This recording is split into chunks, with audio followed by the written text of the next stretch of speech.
The year is 1405. The world stands at the edge of a remarkable transformation. One of history's greatest conquerors has just died. Across the seas, thousands of ships are preparing to embark on an unprecedented voyage. Kingdoms still rise and fall through war, but another force is beginning to reshape human history, not armies but oceans. This is not a story about a single decisive battle. It is the story of a world slowly becoming connected. In the east, Ming China has entered a new golden age under the ambitious Yongle emperor. Beijing is being transformed into an imperial capital, while craftsmen, engineers and scholars strengthen one of the world's most advanced civilizations. Along China's southern coast, enormous treasure ships are gathering for a mission unlike anything the world has ever seen. To the west, the mighty Timurid Empire mourns the death of its founder, Timur. His empire stretches from Persia to Central Asia, but without its conqueror, uncertainty spreads across lands won by the sword. Further west, the Ottoman Empire is recovering from near destruction. Only 3 years earlier, it was shattered by Timur's victory at Ankara. Now Ottoman princes struggle for power, yet the empire's story is far from over. Soon it will once again become one of history's greatest powers. Across Europe, medieval kingdoms are changing. England and France remain locked in the 100 Years' War. Italian cities flourish through banking and commerce, while artists and scholars begin laying the foundations of what will become the Renaissance.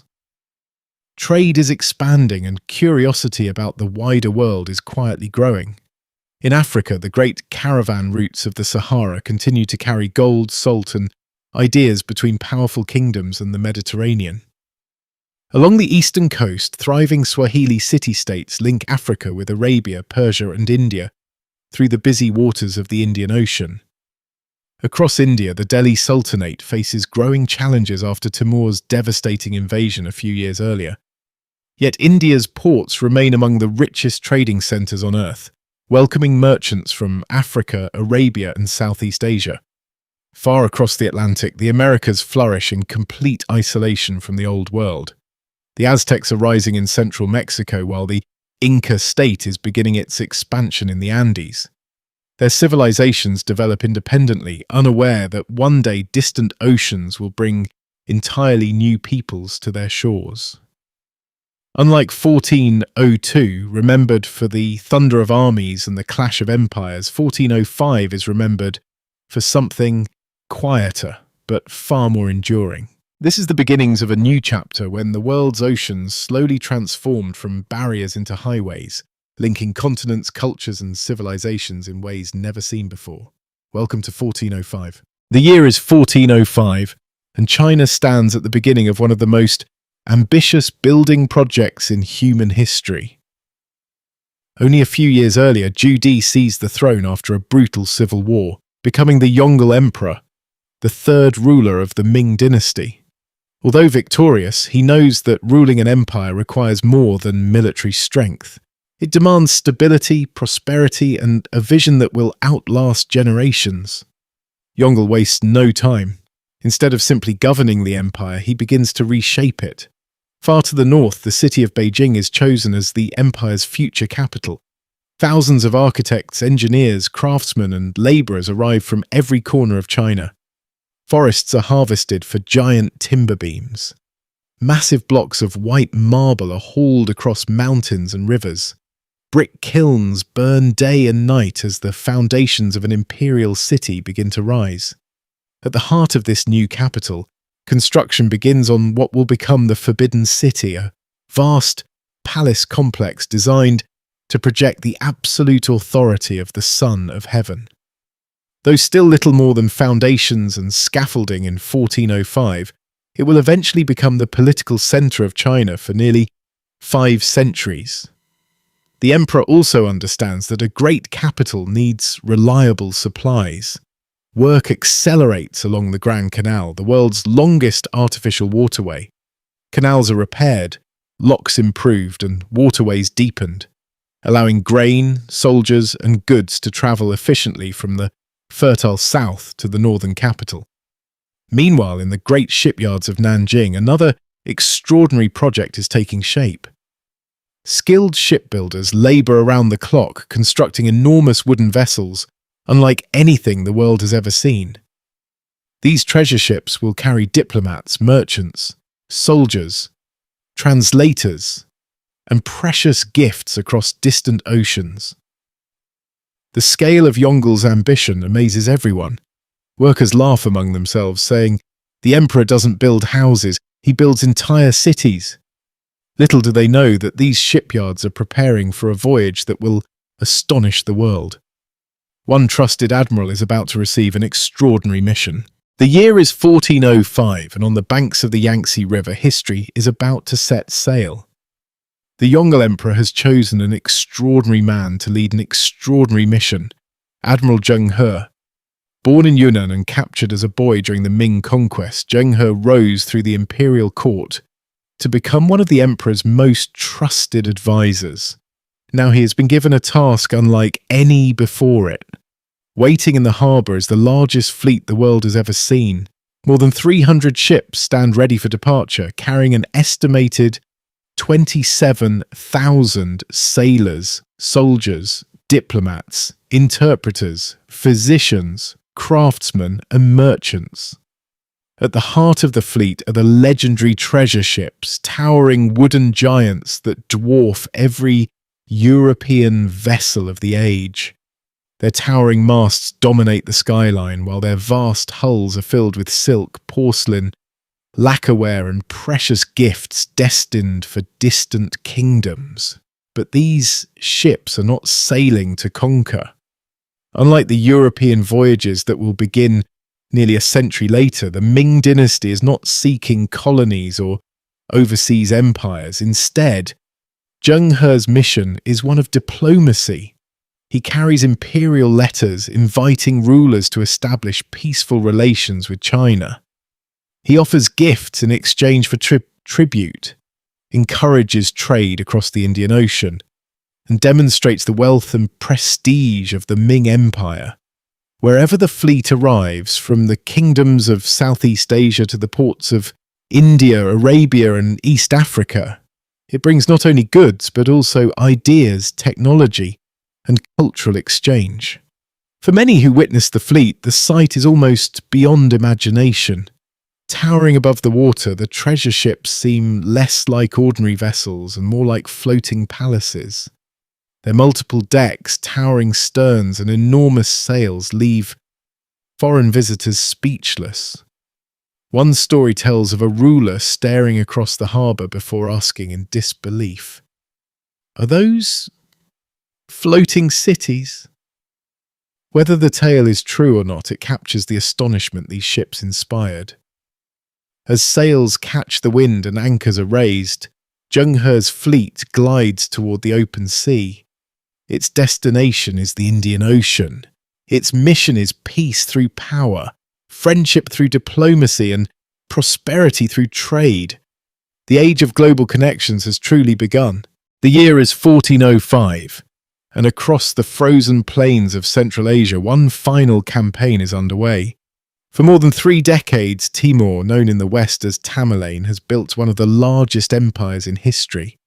From the walls of Delhi to the cities of Persia, from Moscow's frontier to the gates of Anatolia, his armies have left a trail of conquest that reshaped the medieval world. Now, despite being nearly 70 years old, Timur sets his sights on his greatest remaining prize, Ming China. Gathering tens of thousands of cavalry, engineers, and supply wagons, he orders a massive winter march eastward. His army crosses the snow-covered steppes of modern Kazakhstan, enduring freezing winds, deep snow, and dwindling supplies. The journey itself becomes as dangerous as any battlefield, but this time there will be no glorious victory. As the campaign pushes deeper into the bitter cold, Timur falls seriously ill. His generals halt the advance, hoping their leader will recover. Instead, in February 1405, the conqueror dies before ever reaching the borders of Ming China. With his death, the invasion ends almost overnight. The armies turn back, and the long-anticipated clash between two of the world's greatest powers never happens. The Ming Empire is spared a devastating war, while the Timurid Empire suddenly finds itself without the extraordinary leader who held it together. Although Timur's descendants will continue to rule parts of Central Asia and Persia, the empire gradually changes from a realm built through conquest into one shaped by culture, architecture, and learning. Magnificent cities like Samarkand remain lasting symbols of his legacy, but the age of unstoppable expansion has come to an end. History often remembers Timur for the kingdoms he conquered, yet his final campaign ended without a single battle. As later generations joked, Timur spent his life conquering kingdoms. The only opponent he never defeated was winter.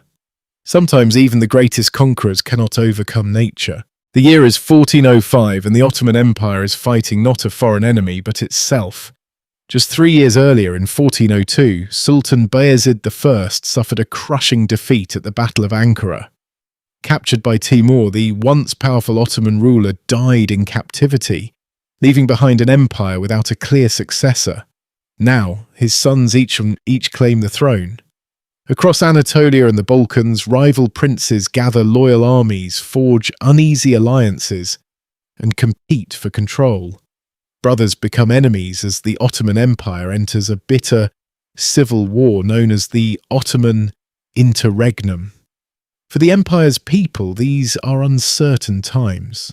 Towns damaged by years of warfare slowly begin to recover. Farmers return to their fields, craftsmen reopen their workshops, and merchants once again travel the great trade routes linking Europe, Asia, and the Middle East. Along the caravan roads of Anatolia, camels carry silk, spices, precious metals. In bustling markets, traders from Venice, Persia, Arabia, and the Balkans resume business, proving that commerce often survives even when empires struggle. One unexpected beneficiary is the Byzantine Empire. Only a few years earlier, Constantinople had seemed destined to fall to the Ottomans. But Timur's victory at Ankara shattered the Ottoman advance and gave the ancient empire an unexpected reprieve. The city's famous walls still stand, and its emperor gains valuable time to strengthen his fragile realm. History often turns on moments like these. Had Timur not defeated Bayezid, many historians believe Constantinople might have fallen decades earlier, dramatically changing the course of European and Middle Eastern history. Meanwhile, the Ottoman princes continue their struggle. Each confidently believes he is the rightful heir. As people joke throughout the empire, every prince insists, "I'm obviously father's favourite." The soldiers, however, aren't nearly as convinced. The Ottoman Empire remains divided in 1405, but its story is far from over. Before long, one prince will reunite the empire and the march toward Constantinople will begin once again. The year is 1405, and while much of Europe is still shaped by medieval traditions, the first signs of a remarkable rebirth are beginning to appear. In England, the new Lancastrian king, Henry IV, works to secure his throne after years of political turmoil. Across the English Channel, France continues to endure the 100 Years' War while King Charles VI struggles with periods of mental illness. Peace remains elusive, but life continues beyond the battlefield. Further south, another story is unfolding. In the independent city-states of Italy, prosperity is creating opportunity. Cities like Florence and Venice have become some of the wealthiest trading centres in Europe. Merchant ships arrive daily from the Mediterranean carrying silk from Asia, spices from India, and ideas from every corner of the known world. This growing wealth is invested in more than trade. Powerful families sponsor painters, architects, engineers, and scholars, believing that knowledge and beauty bring prestige as well as prosperity. Ancient Greek and Roman writings are studied once again, inspiring new ways of thinking about science, mathematics, philosophy, and art. Across Europe, universities continue to expand. Students travel long distances to study law, medicine, astronomy, and theology. Libraries slowly grow, with every book copied painstakingly by hand. The printing press has not yet been invented. That breakthrough is still decades away. For now, every manuscript requires months or even years of careful work by skilled scribes. Knowledge spreads slowly, but it is spreading farther than ever before. Trade links cities. Universities connect scholars. Curiosity begins to cross borders. Historians would later call this movement the Renaissance, the rebirth of learning. And naturally, where there is wealth, there are bankers. The great banking families of Florence become so successful that even kings borrow money from them. As one merchant reportedly joked, lending money to a king is easy. Getting it back is the difficult part. Europe in 1405 still looks medieval. But beneath the surface, the ideas that will transform the modern world are already beginning to bloom. The year is 1405, and while China's treasure fleet prepares to cross the oceans, three other great regions continue to shape the world in their own remarkable ways. In India, the scars of Timur's invasion are still visible. The Delhi Sultanate is rebuilding after years of conflict, restoring its cities, markets, and trade routes. But further south, another power is flourishing. The Vijayanagara Empire is entering a golden age with magnificent temples, thriving agriculture, and bustling cities that attract merchants from Arabia, Persia, and Southeast Asia. India's ports remain among the busiest in the world, linking east and west through the Indian Ocean. Across Africa, prosperity follows the great trade routes. The Mali Empire continues to control much of the trans-Saharan gold trade. Camel caravans carry gold, salt, ivory, and manuscripts across the vast desert, connecting West Africa with North Africa and the Mediterranean. At the legendary city of Timbuktu, scholars gather to study astronomy, mathematics, medicine, and Islamic law. Thousands of handwritten manuscripts fill its libraries, making the city one of the greatest centres of learning in the medieval world. Meanwhile, along the Swahili coast, elegant port cities such as Kilwa and Mombasa welcome merchants from Arabia, Persia, India, and beyond. Here, African, Arab, and Asian cultures meet through peaceful trade across the Indian Ocean. Far across the oceans, the Americas continue to develop completely independently. In central Mexico, the Aztecs expand their influence through conquest, alliances, and tribute.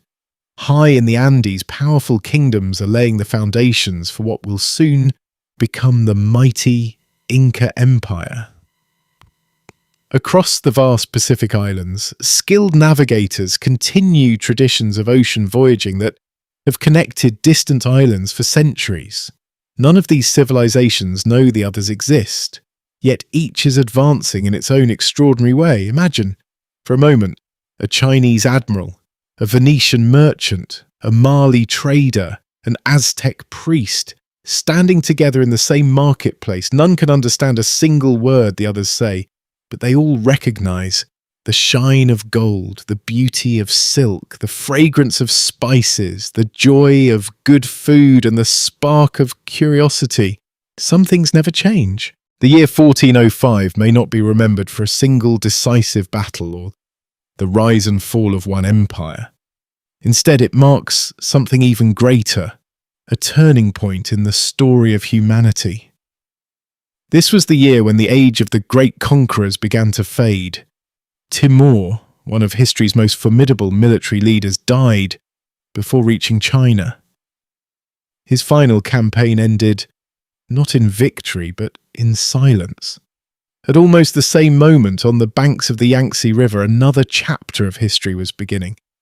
Not with cavalry, but with sails. Not with siege engines, but with diplomacy. The treasure fleet of Admiral Zheng He carried ambassadors instead of invaders, gifts instead of tribute demands, and merchants instead of occupying armies.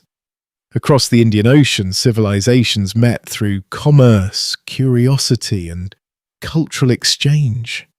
Of course, the world did not become peaceful overnight. Wars continued.